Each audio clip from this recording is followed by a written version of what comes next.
بسم الله الرحمن الرحيم ألف لام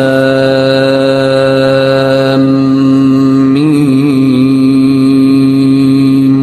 ذلك الكتاب لا ريب فيه هدى للمتقين الذين يؤمنون بالغيب ويقيمون الصلاة ومما رزقناهم ينفقون والذين يؤمنون بما أنزل إليك وما أنزل من قبلك وبالآخرة هم يوقنون أولئك